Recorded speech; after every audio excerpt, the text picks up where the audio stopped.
Magandang araw po sa inyong lahat. Turuan ko na po agad kayo matuto mag-English. Dito na po agad tayo sa ating halimbawa. Baka siya ay may sakit. Baka siya ay may sakit.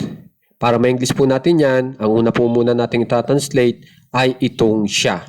Kung yung siya nyo po ay babae, she po ang gamitin nyo. Pero kung lalaki, he ang gamitin nyo. Kunyari po ang may sakit ay babae, so ang gagamitin ko para sa siya ay she. Okay? Pagka-translate po natin ng siya bilang she, ang isusunod nyo naman po i-translate ay itong baka ay bilang could be. Ako na lang po nag-translate niyan sa Tagalog, itong baka ay.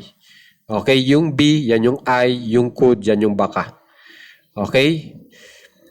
So, yung baka ay could be. Tapos, ang pinakahuli nyong i-translate ay itong nasa baba. At ang napili po natin na itong may sakit. So, i-translate po natin yan bilang salitang sick sa English. So, pagsamasamahin lang po natin yung mga English na salita. She could be sick. She could be sick. Para sa baka siya ay may sakit. Okay? Isa pa pong halimbawa. Baka si Piolo ay nasa bahay. Baka si Piolo ay nasa bahay. Kapag in English po natin yan, Piolo could be at home. Okay po? Isa pa pong halimbawa. Baka sila ay na-traffic o nasa traffic. Baka sila ay na-traffic. Kapag in English po natin yan, they could be in traffic. So kung mapapansin nyo, ang bilis po natin makabuo ng English na mensahe. Diba? Sa madaling pamaraan. Bali, ang itinuturo ko po sa inyo dito ay ang paggamit ng could be. Okay? Itong could be po ay nakakatulong po para masabi natin na yung ating mensaheng ibinibigay sa ating kausap, yung ibinibigay nating mensahe sa ating kausap, ay hula lamang.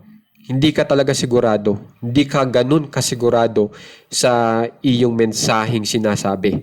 Na talagang may sakit yung babae, o kaya si Piolo ay nasa bahay, o kaya sila ay na-traffic. Hindi ka talaga sigurado. Baka lang. Kaya nga may salitang baka. Okay? So, kung mapapansin nyo, dahil sa salitang baka, nasasabi natin na hula lamang yung ating mensahe. Hindi talaga tayo sigurado. Okay?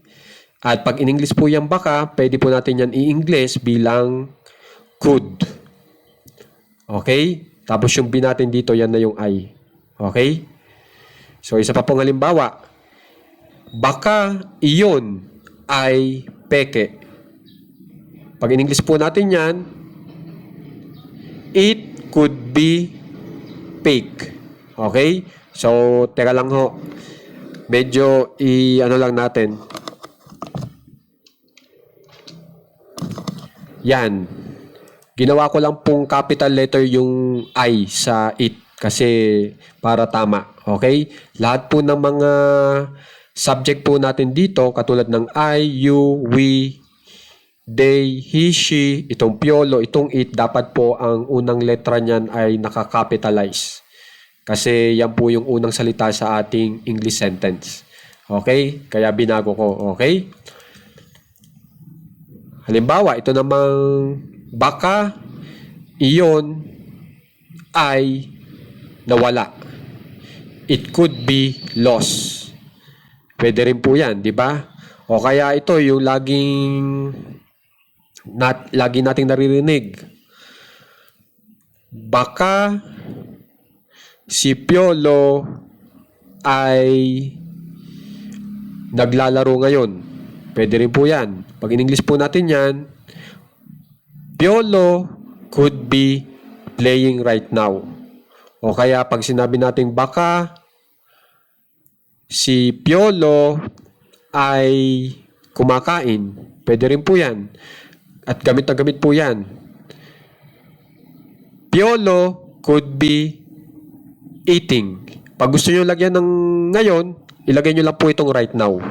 So, ang mangyayari, Piolo could be eating right now. Okay po? Okay, para mas humusay pa po kayo sa pag-unawa dito sa ating ginagawang English sentence na sinasabi nyo lang ay hula nyo lang itong mensahe nyong ito, ay syempre, kasasabi ko lang, di ba, at ipinakita ko na sa inyo na ang una po nating salita sa ating English sentence sa paggawa po nitong aralin na ito ay itong nasa taas. Okay? So, dalawa po yung ating kinokonsidera dyan. Yung subject pronoun, at ito po yon, I, you, we, they, he, she, o it. Na lagi kong inuulit yan sa inyo, subject pronoun. Pag sinabing pronoun, salita na ginagamit natin para may panturo doon sa tao o bagay na hindi na kailangan pang pangalanan. Katulad po nitong ako, itinuro ko yung sarili ko pero hindi ko pinangalanan. Itong iyon, tinuro ko yung bagay pero hindi ko pinangalanan. Gamit yung salitang iyon. Pero pag pinangalanan na po natin, katulad po nitong Piolo, subject noun ang tawag. Ang ibig sabihin ng subject, pinag-uusapan. So, ang ibig lang sabihin, itong I hanggang dito sa it, itong Piolo, pinag-uusapan yan. Okay? Maaaring ang pinag-uusapan po natin ay pronoun.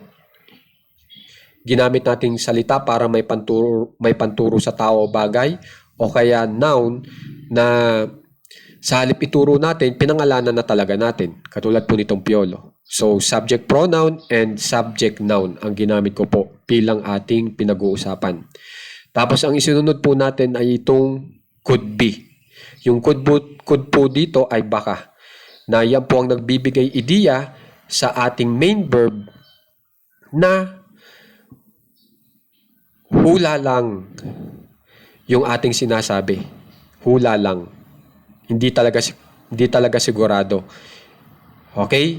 Tapos yung sinasabi kong main verb ay ito pong be. Okay?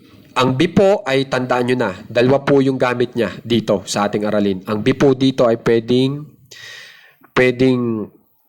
main verb o kaya helping verb.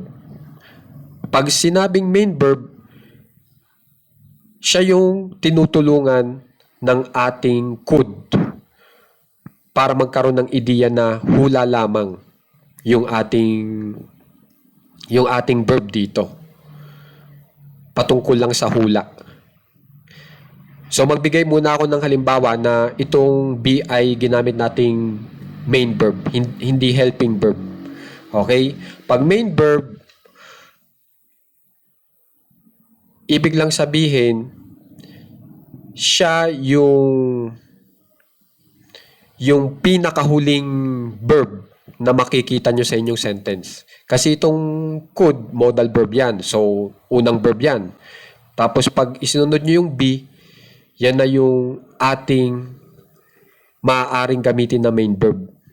Kung, tandaan nyo ha, kung ang isusunod yung salita pagkatapos ng be ay adjective o prepositional phrase. Katulad po nito, could be sick. Yung sick po ay adjective yan. Pag tinignan nyo sa dictionary, ang ibibigay sa inyo ay adjective. Ang function ng salitang sick. So, pag yan ang isinunod mo, could be sick, itong be natin, kinukonsidera na bilang main verb. Pag ang isinunod po natin ay nasa bahay bilang at home, could be at home, ikinokonsidera na natin itong be bilang main verb. So, tandaan nyo, pag ang kasunod po ng be ay adjective o prepositional phrase, gagamitin natin yung be bilang main verb. Pero oras po na yung be ay sinundan nyo ng isa pang verb, magiging pangalawa na lang siya. Meron pang ikatlong verb, katulad po nitong playing, eating, sleeping, saving, doing, cooking. Lahat yan na may ing sa dulo. ito pong be natin ay magiging helping verb na lang, katulong na lang din. So itong modal verb, itong be, pareha silang magiging katulong nitong main verb na sleeping para mabigyan ng tamang ideya yung action na natutulog, na sinasabi natin na hula lamang itong action na natutulog. Isa lamang hula kasi ginamitan natin ng baka. At saka kailangan talaga natin maglagay ng be para makapagdagdag ng isa pang verb na may ing. Kasi nasa batas po yun ng English grammar, na kapag maglalagay ka ng verb na kapag maglalagay ka ng verb na kung saan ay ang nasa unahan po ay be, dapat yung verb mo ay spelling mo na may ing sa dulo. Yun ang rason. Okay? Kaya meron po tayong may ing po tayo. Okay? Bali po, tandaan nyo, ang ating sentence na ginagawa rin dito, kaya may ing itong verb natin, ay naka-active voice, hindi po passive voice. Kung hindi nyo pa alam yung active voice, passive voice, na ituro ko na rin po iyon. Okay? So, dapat mapanood nyo po lahat ng mga videos natin. Okay? So, tandaan nyo yan, yung itinuro ko sa inyo. Ang be po dito ay pwedeng main verb o kaya helping verb. Okay? So, makikitandaan na po. At dahil po sa be na ito, nalalaman nyo rin kung anong dapat isunod. Pwede palang isunod ang adjective. Pwede pala isunod ang prepositional phrase. Pwede pala isunod yung verb na may ing sa dulo. So, pag natandaan nyo yan, huhusay na po talaga kayo sa paggawa ng English sentence. At sa paggamit ng modal verb na ito, gagaling naman po kayo sa pag-modify ng inyong main verb para mabigyan nyo ng eksaktong ideya kung anong gusto nyong ibigay. Na yung pagiging abala pala ay hula lamang. Hula nyo lamang. Ang paglalaro pala na sinasabi nyo dito o pagkain, pagtulog, pag-iipon ay hula lamang. Okay? So, sana makikitandaan po lahat ng aking itinuturo kasi alam nyo naman na talagang importante. Diba? At ang inilagay ko po dito ay mga gamit na gamit para magamit nyo na rin po agad. Makapag-English na rin po agad kayo. At subukan nyo po dun sa mga teacher nyo. Sabihin nyo ito. At tiyak magugulat sila.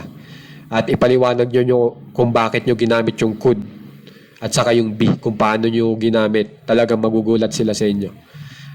Okay? Kung gusto nyo lang makita kung tama talaga. Okay? Itong ating lesson. Subukan nyo sa inyong teacher. Okay?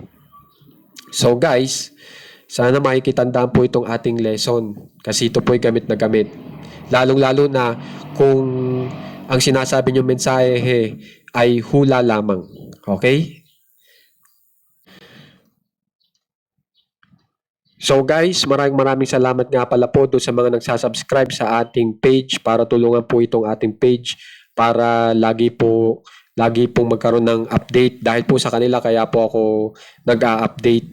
At maraming salamat din po doon sa mga naglalike at nag-share para makita rin naman po ng iba.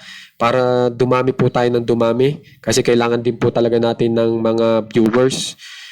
At maraming salamat nga din po doon sa mga gumagamit ng ating Shopee link para kahit papano naman po ay kumita po itong ating page. Kasi doon po sa Shopee link sa paggamit nyo po ng Shopee link natin, mapa ang inyong orderin ay yung mismong item natin dyan o yung item nyo na nagustuhan nyo, gamit yung Shopee link po ng page natin, nakakatulong po yan para makapagbigay ng maliit na commission po sa ating page. Nakaka 3 piso, 2 piso, piso, okay na po yun. At ang mahalaga po doon ay may ipon naman po yun, di ba? At saka, ang mahalaga din po, wala pong epekto dun sa binili nyong item. Hindi po madadagdagan ng piso o 3 piso o 2 piso yung bibilhin yung item. Wala po yun. Kaya yun ang the best po dun sa page natin, dun sa Shopee link ng page natin.